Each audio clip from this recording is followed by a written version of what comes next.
ಮನೆಯಲ್ಲಿ ಕೌಟುಂಬಿಕ ಕಲಹ ನಡೀತಾ ಇರುವ ಹಿನ್ನೆಲೆಯಲ್ಲಿ ತನ್ನ ತಂದೆ ತಾಯಿಯನ್ನೇ ಒಬ್ಬ ಮಗ ಕೊಲೆ ಮಾಡಿರುವಂತಹ ಘಟನೆ ಸಂಭವಿಸಿದೆ. ತನ್ನ ಪೋಷಕರನ್ನೇ ಭೀಕರವಾಗಿ ಪಾಪಿ ಮಗ ಹತ್ಯೆ ಮಾಡಿದ್ದಾನೆ. ಮನೆಯಲ್ಲಿ ಕೌಟುಂಬಿಕ ಕಲಹ ನಡೀತಾ ಇತ್ತು.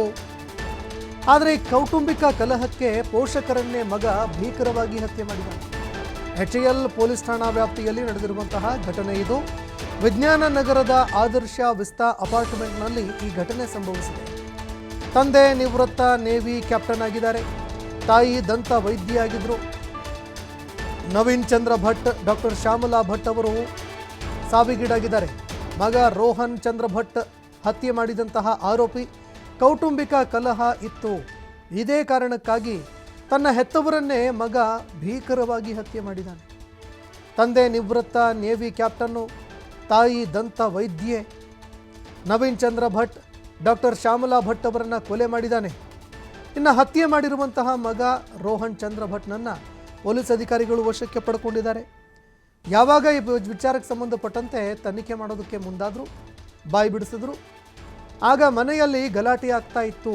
ಇದೇ ಕಾರಣಕ್ಕಾಗಿ ಹತ್ಯೆ ಮಾಡಿದ್ದೀನಿ ಅಂತ ಆತ ಕೌಟುಂಬಿಕ ಕಲಹ ವಿಚಾರವನ್ನು ಬಾಯಿ ಬಿಟ್ಟಿದ್ದಾನೆ.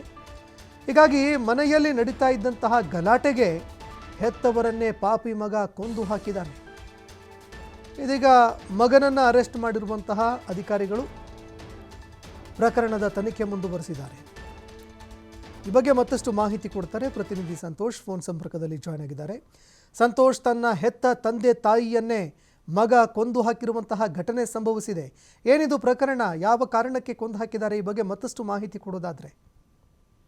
ಸಂತೋಷ್, ಬೆಂಗಳೂರಿನ ಎಚ್ಎಎಲ್ ಪೊಲೀಸ್ ಠಾಣಾ ವ್ಯಾಪ್ತಿಯಲ್ಲಿ ನಡೆದಿರುವಂತಹ ಘಟನೆ ಇದು.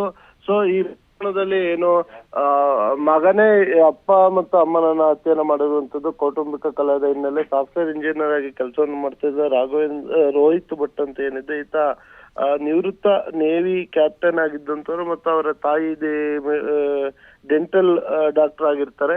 ಸೊ ಅವರಿಬ್ಬರನ್ನು ಕೂಡ ಒಂದು ಕೌಟುಂಬಿಕ ಕಲಹದಿಂದ ಚಾಕುವಿಂದ ಇರಿದ ಬಳಿಕ ಇಬ್ಬರನ್ನು ಮಣಿಪಾಲ್ ಆಸ್ಪತ್ರೆಗೆ ಶಿಫ್ಟ್ ಮಾಡಲಾಗಿರುತ್ತೆ. ಸೊ ಅಲ್ಲಿ ಚಿಕಿತ್ಸೆಯನ್ನು ಕೊಡ್ತಾರೆ. ಚಿಕಿತ್ಸೆ ಫಲಕಾರಿಯಾಗದೆ ಇಬ್ರು ಕೂಡ ಮೃತಪಟ್ಟಿರುವಂತದ್ದು. ಸದ್ಯ ಎಚ್ಎಎಲ್ ಪೊಲೀಸ್ ಠಾಣೆಯಲ್ಲಿ ಏನು ರೋಹಿತ್ ಭಟ್ ಏನಿದ್ದಾನೆ ಆರೋಪಿತ, ಈತನನ್ನ ವಶಕ್ಕೆ ಪಡ್ಕೊಂಡು ಈಗಾಗಲೇ ಬಂಧನ ಮಾಡಿದರೆ ಆತನ ಬಂಧಿಸಿ ವಿಚಾರಣೆ ನಡೆಸ್ತಾ ಇರುವಂತದ್ದು. ಮತ್ತೊಂದು ಕಡೆ ಕುಟುಂಬಸ್ಥರ ಅಂದ್ರೆ ಇವರ ಮಗಳು ಅಮೆರಿಕದಲ್ಲಿ ಇರುವಂತದ್ದು. ಆಕೆ ಅಲ್ಲಿಂದ ಬೆಂಗಳೂರಿಗೆ ಈಗಾಗಲೇ ಹೊರಟಿರುವಂತದ್ದು. ಆಕೆ ಬಂದ ಬಳಿಕ ಪೋಸ್ಟ್ ಮಾರ್ಟಮ್ ಅನ್ನು ಮಾಡಬೇಕಾಗುತ್ತೆ. ಈ ಕಾರಣಕ್ಕಾಗಿ ಎರಡು ಮೃತದೇಹಗಳನ್ನ ಬೋರಿಂಗ್ ಆಸ್ಪತ್ರೆಗೆ ಶಿಫ್ಟ್ ಮಾಡಿ ಅಲ್ಲಿ ಇಡಲಾಗಿದೆ. ಆಕೆ ಬಂದ ಬಳಿಕ ಏನು ಪೋಸ್ಟ್ ಮಾರ್ಟಮ್ ಮರಣೋತ್ತರ ಪರೀಕ್ಷೆಗಳ ಪ್ರಕ್ರಿಯೆಗಳೇನಿರುತ್ತೆ ಅದನ್ನ ಮುಂದುವರಿಸುವಂತದ್ದು. ಆದ್ರೆ ನಿಖರವಾದ ಕಾರಣ ಇದೇ ಕಾರಣಕ್ಕಾಗಿ ಹತ್ಯೆಯನ್ನ ಮಾಡಿದ್ರೆ ಅನ್ನೋದ್ರ ಬಗ್ಗೆ ಇನ್ನೂ ಕೂಡ ಸ್ಪಷ್ಟತೆ ಇಲ್ಲ. ಆದ್ರೆ ಕೌಟುಂಬಿಕ ಕಲಹ ಅನ್ನೋದು ಮೇಲ್ನೋಟಕ್ಕೆ ಗೊತ್ತಾಗಿರುವಂತದ್ದು. ಈ ಬಗ್ಗೆ ಪ್ರಕರಣ ದಾಖಲು ಮಾಡಿಕೊಂಡಿರುವಂತ ಎಚ್ಎಎಲ್ ಪೊಲೀಸರು ಪ್ರಕರಣದ ತನಿಖೆಯನ್ನ ಮುಂದುವರಿಸಿರುವಂತದ್ದು. ಸಂತೋಷ್, ಧನ್ಯವಾದಗಳು ಸಂತೋಷ್ ನಿಮ್ಮೆಲ್ಲ ಮಾಹಿತಿಗೆ.